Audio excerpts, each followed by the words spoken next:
Ladies and gentlemen, family and friends, scholars and dignitaries, welcome to another episode. Welcome to my world.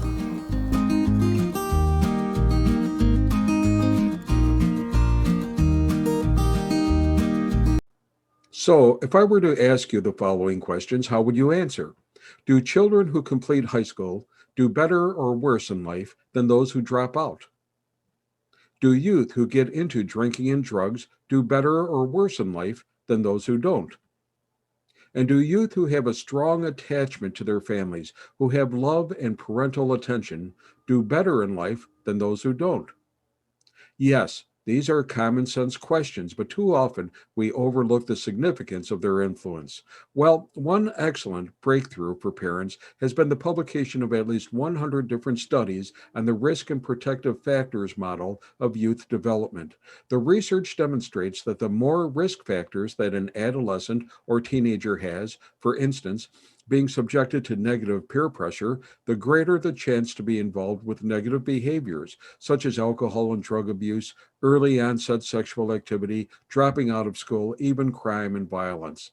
But while risk factors are a type of deficit, which can block healthy teenage behavior and contribute to risky behavioral choices that can be self-sabotaging, self-defeating, and even have lifelong negative consequences, there's another set of factors that can have substantial positive influences on youth development: protective factors. So, what can parents do to keep their children from falling into these negative behaviors? Well, research shows that protective factors, or assets, tend to mitigate the negative risk factors and lead to greater chances for the youth or teenager to mature and assume functional adult responsibilities in a healthy and responsible way. And the more protective factors there are, for example, family bonding or the practice of religion as a family, the less the likelihood of youth engaging in alcohol and drug abuse, delinquent behavior, or failing out of school. So here are 10 prime protective factors to increase in your family. And remember, they have to be consciously attended to. Sometimes we know we love our family, but take it for granted, only to find out too late that one of our children never experienced it. And that is sad indeed, especially if it turned out to be a factor that led him or her down the wrong path. First, family bonding, attachment, and family cohesion. We always knew it, but research confirms that family attachment and bonding is one of the greatest positive influences on youth development. When an adolescent feels that he is a part of the family, a loved one, cherished and equal to everyone else, he or she will accept the role with little reservation.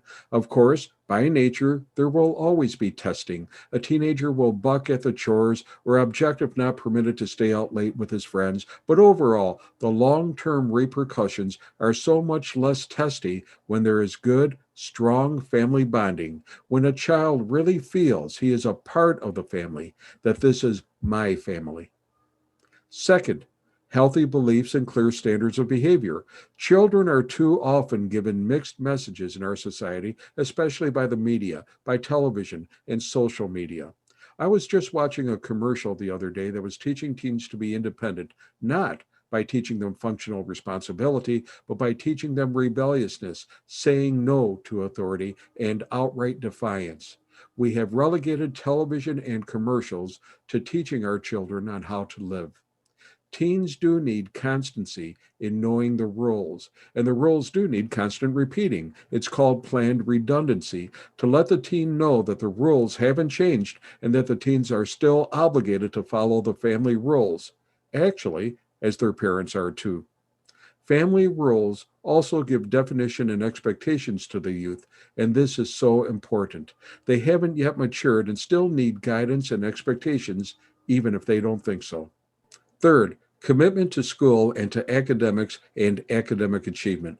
One of the constant findings by all researchers is that one does better in life if one completes at least 12 years of school. School gives a base level of education to everyone, as well as a base level of socialization skills, reasoning skills, research skills, and it teaches particular attributes for success in life, like responsibility and impulse control.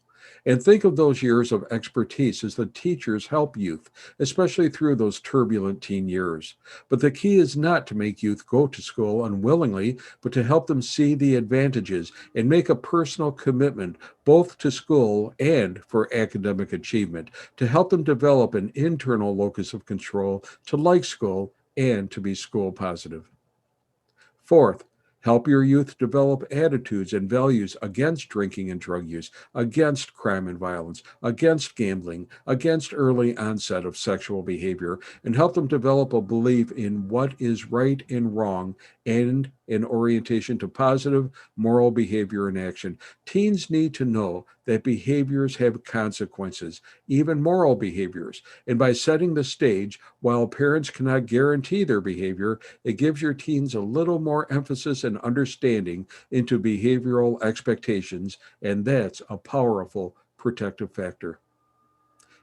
Fifth is parental involvement, parental supervision, and parental control. Now, research shows that when children are given parental support, are loved, valued, praised, and encouraged, and when monitored as to whereabouts and what they are doing, these are factors that actually help to predict the extent of alcohol or drug abuse, delinquency, school problems, or other related problems. And one of the best ways to monitor your children is to have family dinner together as a family every night. I saw one study that said that families should eat together at least one night a week because that increases family communication and bonding. Well, our family ate together at the dinner table every night.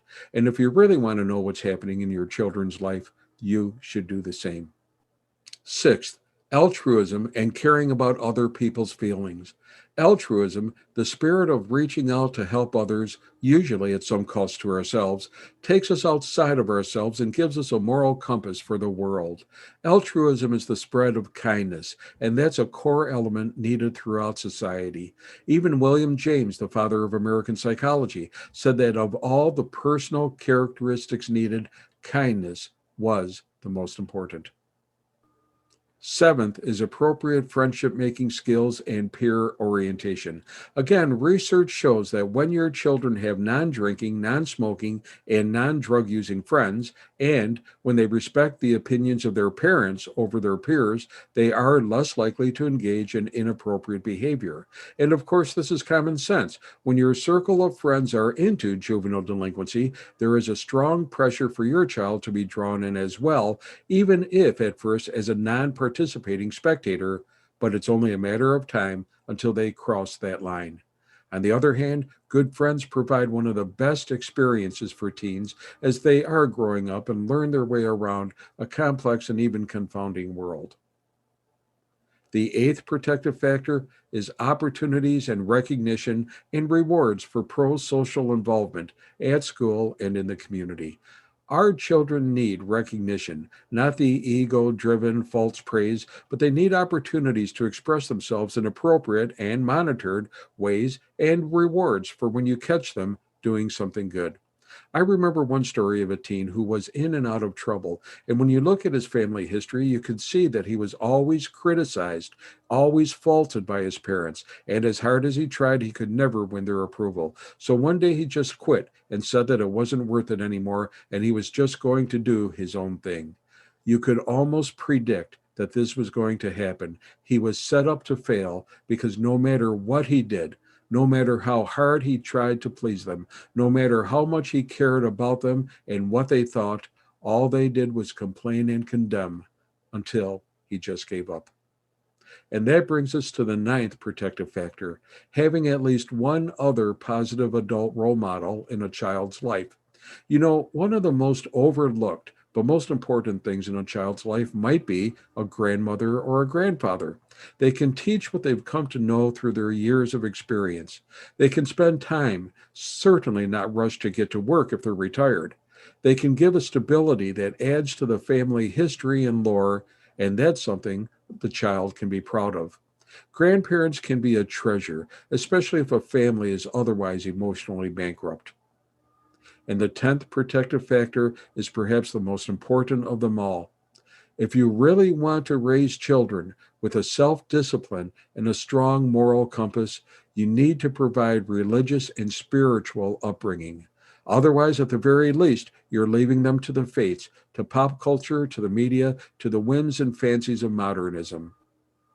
There are so many benefits of religion for youth. The practice of religion helps with overall family functioning. Studies show that religion tends to be tied to higher levels of satisfaction of parents and adolescents both with their family, and is often found to be linked with higher levels of relationship quality among parents. Church attendance by fathers in particular is a powerful predictor of the success of a marriage in the quality of their relationship and results in higher reports of marriage satisfaction. Religion teaches families to seek reconciliation and forgiveness, to comfort the afflicted and the lonely, to help the poor and the hopeless, aid the sick and the suffering, and to face sufferings with patient resignation, all vitally important social constructs. Through religion, one learns the moral value of the commandments, to not lie, cheat, steal, or commit adultery, and to honor one's parents. One learns the importance of sacrifice, forgiveness, reconciliation, and charity, and the importance of practices including worship, prayer, and fasting. And it's true that perhaps the greatest gift parents can give to children is faith, and the truest way to bestow faith is through the family practice of religion.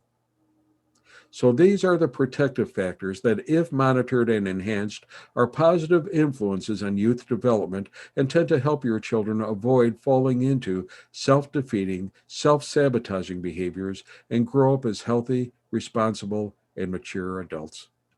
Hey, be safe, be well, and may God bless.